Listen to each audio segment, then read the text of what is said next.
हमरा आई रहो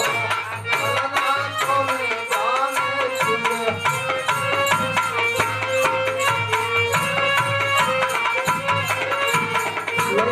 बाने छुए नाम तुम्हारा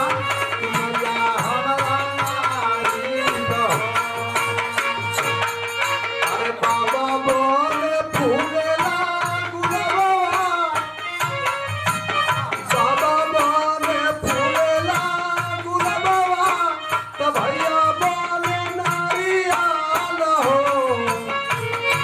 ललना सैया बाने चुगेला कुसुमवा चुमैया हमरा आई रहो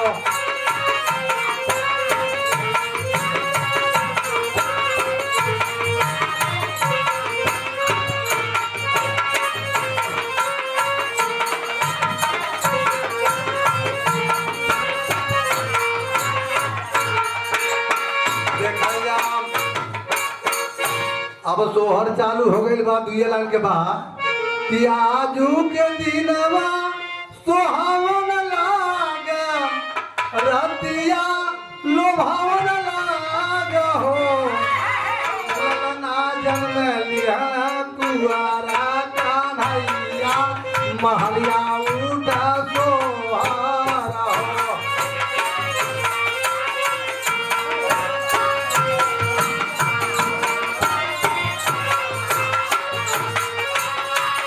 अरे राजू भैया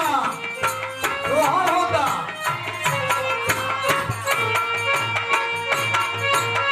आजू के दिनवा सोहावन लागे रतिया लोभावन लागे हो ललनाया घरे ललना जनलिया कुआरा कान्हैया महलिया उठा सोहारा हो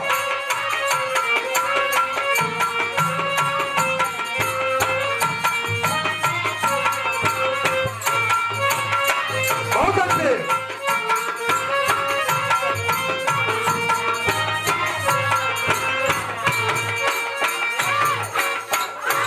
के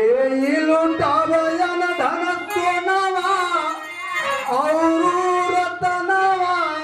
न हो ललना के लुटाव रेणु मैया तकूर सड़िया न हो